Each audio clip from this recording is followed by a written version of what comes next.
Melanjutkan tentang video bantahan terhadap Ustadz Adjir Ubaidillah di dalam channel Nabawi TV. Kitab berjudul Tabyin Dolalati Al-Albani. Kitab ini disusun oleh para murid Syekh Abdillah Al-Harawi. Kitab Siapakah Syekh Abdillah Al-Harari?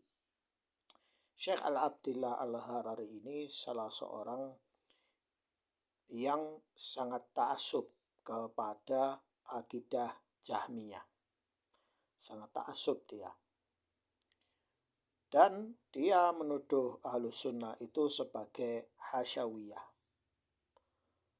Jadi dia sendiri punya celaan ke orang-orang 146 Sunni. halaman ini menjelaskan bagaimana Syekh Al-Albani sering melakukan overklaim atas dirinya, seolah beliau adalah orang yang paling salaf dan mengerti hadis. Yang kesembilan, Syekh Shalih Al-Fauzan dalam sebuah wawancara menyebut Syekh Al-Albani sebagai tokoh murji'ah.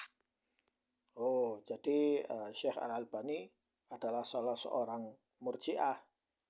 Benarkah Syekh Shalih Al-Fauzan berkata demikian? Mana transkrip video buktinya, wahai Ustadz? Anda kan orang yang ngaku sebagai ilmiah, ya. Mana? Ya. Tidak ditampilkan, hanya tulisan begitu saja. Ya. Penutup. Para ulama terdahulu sangat berhati-hati dalam mengambil ilmu, khususnya ilmu riwayat, baik yang berhubungan dengan Al-Quran ataupun Al-Hadis. Karena baik, jadi ulama terdahulu sangat hati-hati dalam mengambil ilmu. Ya. Kenapa manhaj ini tidak kalian tiru? Ya, ini pertanyaan saya buat kalian. Ya. Kesolehan dan kehati-hatian orang yang kita ambil akan sangat menentukan kualitas riwayat itu sendiri. Setelah semua data dan fakta ini, maka masih layakkah kita menyematkan gelar muhaddis atau pakar hadis kepada sosok seperti Syekh Al-Albani? Baik, soal muhaddis atau tidak muhaddis itu layak atau tidak, nah itu akan saya bahas di video setelah ini. Ya, maka dari itu kalian harus nonton video ini sampai habis ya, jangan di-cut ya. Kemudian dia apakah ini layak disebut sebagai ahlul hadis atau muhaddis atau pakar ahli hadis? Al-Hakim ya, pengarang Al-Mustadrak, orang-orang menyebutnya, Imam Az-Zahabi menyebutnya sebagai muhaddis. Tetapi dia sendiri punya banyak masalah ya, yang sudah saya sebutkan di video sebelumnya, yaitu banyak riwayat-riwayat yang dimanfaatkan oleh orang-orang Syiah untuk mensyiahkan orang-orang Sunni ya. Itu nanti ada pembahasannya sendiri. Jadi mau pakai julukan muhaddis atau tidak muhaddis itu enggaklah penting. Yang penting itu kan apa yang dia katakan, apa yang ada di pikirannya ya.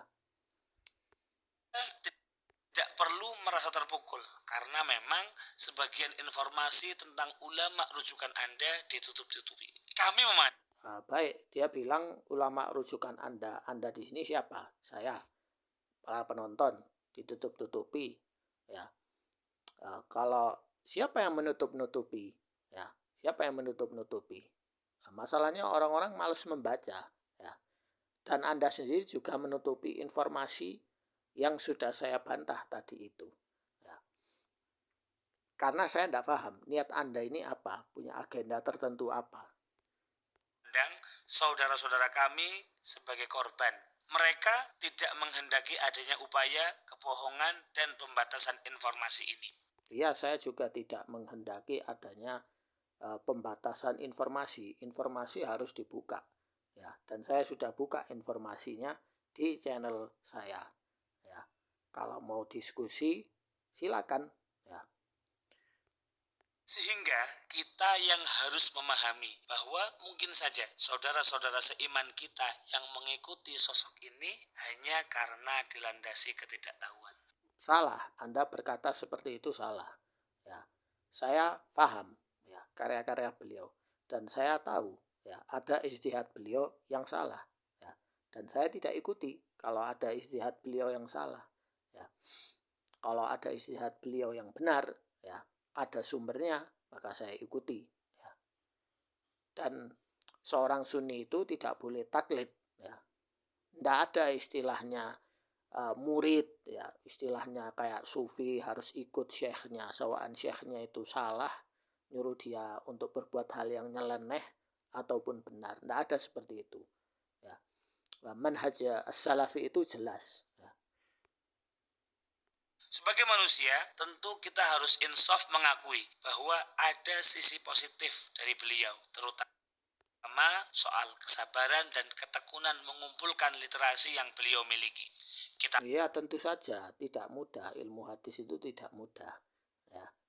Tapi kalau ilmu khurafat ya, dongeng-dongeng ya, itu gampang, siapapun bisa ya.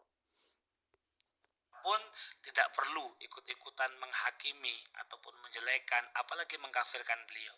Namun ya berarti beliau apa? Beliau muslim kan ya, beliau juga bermanfaat kan bagi umat Islam ya sampai sekarang ya. Jadi ini membingungkan ya. Nggak paham, agendanya nggak jelas.